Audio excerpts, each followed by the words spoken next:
नमस्कार, स्वागत है आपका। रिपब्लिक भारत देख रहे हैं आप, आपके साथ मैं हूं अमित तिवारी।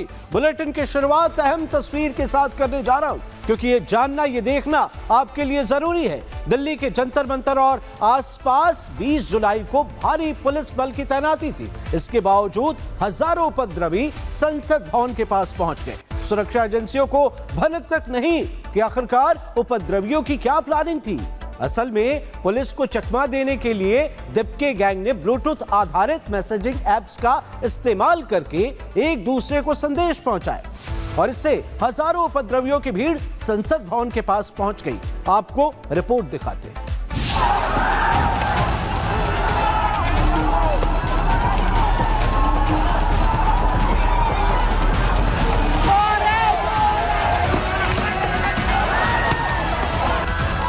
जुलाई को सीजेपी कार्यकर्ताओं और समर्थकों ने संसद मार्च के दौरान जो हिंसा की, उस पर दिल्ली पुलिस सूत्रों ने बड़ा खुलासा किया है। कहा जा रहा है कि हिंसा से पहले और हिंसा के बाद की पूरी साजिश प्री प्लान्ड थी। प्रदर्शन में शामिल उपद्रवियों ने हिंसा के दौरान एक दूसरे से कम्युनिकेशन करने के लिए स्पेशल एप्लीकेशन का इस्तेमाल किया। ऐसी एप्लीकेशन जिसके इस्तेमाल की भनक जांच एजेंसियों और सुरक्षा बलों को न लग सके। संसद मार्च के दौरान पुलिस पर हमले से लेकर भागने तक प्रदर्शनकारियों ने एक दूसरे से संपर्क करने के लिए ब्लूटूथ एप्लीकेशन का इस्तेमाल किया। आशंका है कि ब्लूटूथ आधारित मैसेजिंग एप्स का इस्तेमाल करके उपद्रवियों ने एक दूसरे को मैसेज भेजे। दिल्ली पुलिस ऐसे एप्स और उनके इस्तेमाल के तरीके की जांच कर रही है। संबंधित ऐप सर्विस प्रोवाइडर्स से भी जानकारी मांगी जा रही है। जांच का फोकस प्रदर्शन के दौरान उपद्रवियों के आपस में बातचीत के तरीकों पर है। अभी तक की जांच में सामने आया कि भीड़ को इकट्ठा करने के लिए कुछ व्हाट्सएप ग्रुप बनाए गए थे। तो वहीं हिंसा के दौरान जब इंटरनेट बंद था, तब आपस में बातचीत के लिए ब्लूटूथ आधारित मैसेजिंग एप्स का इस्तेमाल किया गया। ब्लूटूथ आधारित मैसेजिंग एप्स इंटरनेट, वाईफाई या सेल्यूलर नेटवर्क के बिना काम करते हैं। ये ब्लूटूथ मैश नेटवर्क इस तकनीक का उपयोग करते हैं, जिससे एक फोन से दूसरे फोन में मैसेज सीधे या अन्य उपकरणों के माध्यम से रिले होकर पहुंचते हैं। इन एप्स का उपयोग मुख्य रूप से आपात स्थितियों, दूर दराज के क्षेत्रों, संगीत कार्यक्रमों या विरोध प्रदर्शनों के दौरान किया जाता है, जहां इंटरनेट कनेक्टिविटी उपलब्ध नहीं होती या फिर बाधित होती है। दिल्ली पुलिस हिंसा से पहले और बाद दोनों परिस्थितियों की जांच कर रही है, जिससे उपद्रवियों की प्लानिंग का पता चल सके। पुलिस को शक है कि प्रदर्शनकारियों ने साजिश के तहत जानबूझकर ऐसे हालात पैदा किए जिससे उन्हें मजबूरन रोकना पड़ा। ऐसे हालात में पुलिस के खिलाफ छात्र उग्र हो जाएंगे और नतीजन तोड़फोड़ और पथराव करेंगे। दिल्ली पुलिस के पास सैकड़ों ऐसे वीडियो हैं जिनमें उपद्रवी टारगेट करके पुलिस पर हमले कर रहे हैं, जबकि पुलिस कोई कार्रवाई करने के बजाय शांति की अपील करती दिखी। यानी साफ कि सीजेपी कार्यकर्ताओं की मंशा हिंसा और तोड़फोड़ की थी। वो बस सही मौके का इंतजार कर रहे थे। मॉनसून सत्र में संसद के बाहर अराजकता फैलाना ऐसा प्लान था जिसकी भारत ही नहीं, पूरी दुनिया में भरपूर मीडिया कवरेज मिलेगी। 20 जुलाई को सुबह 11 बजे से संसद की कार्रवाई शुरू होनी थी। सीजेपी के हजारों कार्यकर्ता संसद की तरफ जाने वाली लगभग सभी सड़कों पर जमा हो गए। एक ही जैसी ड्रेस और मुंह पर मास्क लगे थे, जिससे कि सीसीटीवी में उनमें किसी की पहचान न हो पाए। जैसे ही ऊपर से मैसेज मिला, बवाल करो, उपद्रवियों ने संसद की तरफ कूच कर दिया। हजारों की भीड़ संसद के पास पहुंचते ही पुलिस और सुरक्षा एजेंसियों में हड़कंप मच गया। पुलिस कर्मियों ने जब उन्हें रोका तो सुनियोजित साजिश के तहत उपद्रवियों ने बैरिकेडिंग तोड़कर पथराव शुरू कर दिया। उसके बाद अराजकता और बवाल की हैरान करने वाली तस्वीरें पूरे देश ने देखी। टारगेट कर करके सुरक्षा बलों पर हमला किया गया। 100 से ज्यादा जवानों के सिर फट गए। पुलिस की गाड़ियों को निशाना बनाया गया।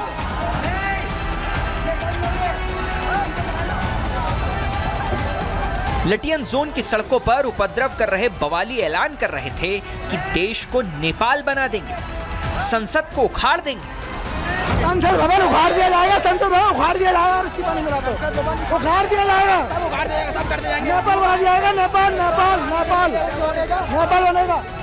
अगर आप इनके बयानों को ध्यान से सुने तो लगेगा कि ये वही बोल रहे हैं जो विपक्षी दलों के नेता यानी अरविंद केजरीवाल और राहुल गांधी दबी जुबान में कई महीनों से कहते रहे हैं। जब तक आप सब लोग मिलके आवाज नहीं उठाओगे, जब तक आप सब लोग मिलके सड़कों पे नहीं उतरोगे, तब तक ये सिस्टम नहीं बदलने वाले। क्या पर्दे के पीछे से इन दलों ने सीजेपी को खाद और पानी दिया?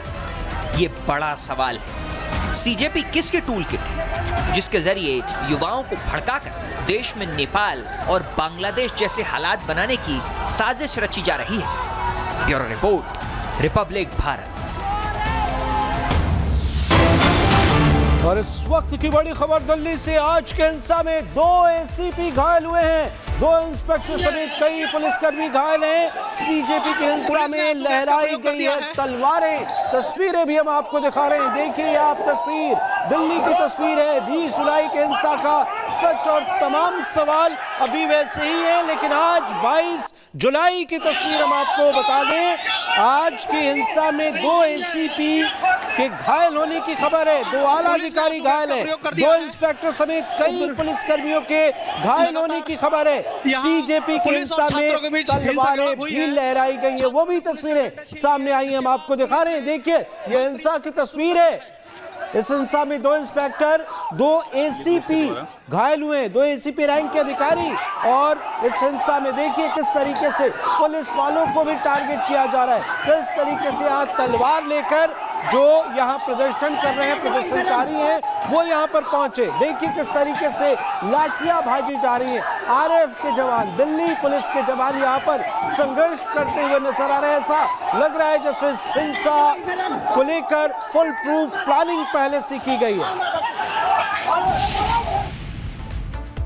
प्रदर्शन के नाम पर दिल्ली की सड़कों पर मचे बवाल की तस्वीरें तो आपने देखी, लेकिन अब आपको उन चेहरों को भी दिखाते हैं जिन पर इस हिंसा में शामिल होने के आरोप हैं। क्योंकि दिल्ली में हुई हिंसा की आग में सिर्फ दिल्ली की सड़कें नहीं सुलगी, बल्कि कई पुलिसकर्मियों के घायल होने की भी खबर है।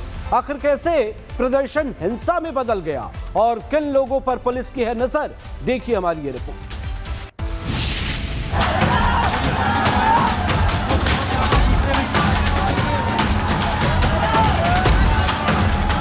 देश की राजधानी को बंधक बनाने पर तुले ये बेकाबू उपद्रवी अब किसी से नहीं डरते। जवानों पर हमला, पत्रकारों पर हमला, प्रधानमंत्री को गाली।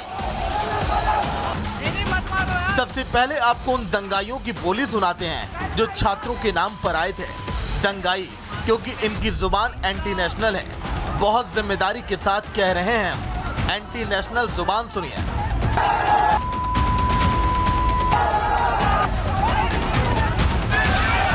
प्रदर्शन आपका सरकार के खिलाफ है, सुधार आपको व्यवस्था में चाहिए, लेकिन दिल्ली को आपने सिर पर उठा रखा है। नियम तोड़े, कायदे तोड़े और अब सेना को भी गाली दे रहे हैं। भाई हमारी मेरा पूरा मुंह जल रहा है, इधर इधर ये सारी चीजें जल रही है यार। Delhi police, BJP, Indian army तुम्हारी। देश का सम्मान भारतीय सेना को गाली देने वाला ये अकेला कॉकरोच नहीं है। इन्हें खास तरह से फीड किया गया है ताकि ये जनता के बीच, खास तौर पर युवा पीढ़ी के बीच जहर घोल सकें। और इन जहरीली बोलियों के पीछे कौन है वो भी आपको दिखाते हैं। आम आदमी पार्टी के जम्मू कश्मीर विंग के प्रवक्ता चौधरी उवैस को सुनिए।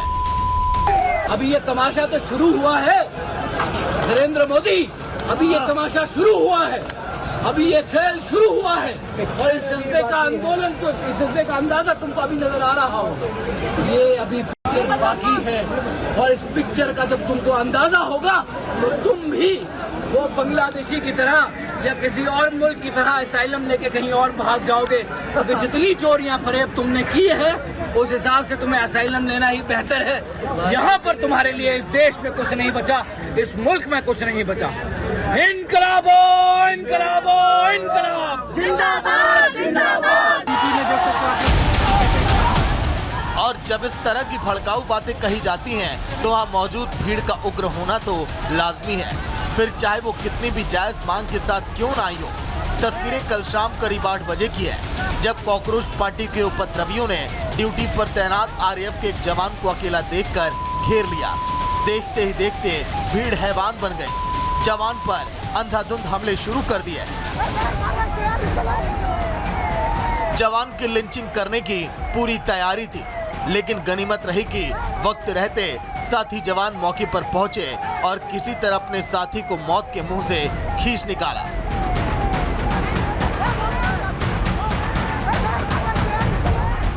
यह है शांतिपूर्ण प्रदर्शन।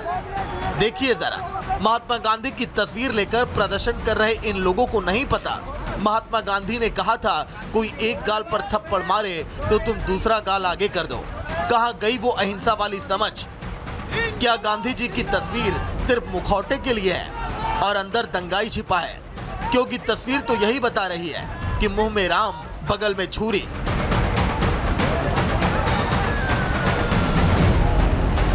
इस दंगाई सोच की प्लानिंग कितनी बड़ी थी, कितनी विध्वंसक थी, हमारे सहयोगी जतिन बता रहे हैं। देखिए, कॉकरोच जनता पार्टी द्वारा जो हिंसा नई दिल्ली की सड़कों पर की गई, उसके सबूत अभी भी दिल्ली की सड़कों पर आपको नजर आ जाएंगे। एक वीडियो सोशल मीडिया पर वायरल हुआ जिसमें कुछ उपद्रवी पेट्रोल पंप पर हमला करते हुए नजर आ रहे हैं। उस वीडियो की जांच करते हुए जब रिपब्लिक भारत की टीम पहुंची तो जनपद का ये पेट्रोल पंप है। सबसे पहले पेट्रोल पंप की आप तस्वीर देखिए और वो वीडियो, उसमें साफ तौर पर दिख रहा है कि कुछ उपद्रवी पेट्रोल पंप के अंदर जाते हैं, कुछ लूटपाट करने की कोशिश करते हैं, कुछ के हाथ में पत्थर डंडे थे जो कि पेट्रोल पंप पर बरसाते हैं और जो पथराव किया गया, आप ये देखिए पेट्रोल पंप का एक हिस्सा है। अभी भी यहाँ पर कांच आपको बिखरा हुआ नजर आएगा। ये पेट्रोल पंप का ऑफिस है। देखा आपने किस तरह बवाल किया गया। अब हम आपको उस सवाल का जवाब भी देते हैं जिसमें कहा जा रहा है कि बवाल की शुरुआत तो पुलिस वालों ने की। उन सभी लोगों को ये देखना चाहिए। देखिए कैसे पहले पुलिस वालों पर हमला किया गया था।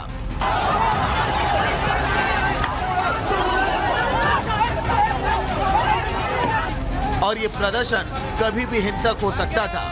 देखिए एक और सबूत आपको दिखाते हैं। छात्रों के आंदोलन में निहंगों की तलवार लहराने का क्या मकसद? किसके कहने पर आए थे ये तलवारबाज?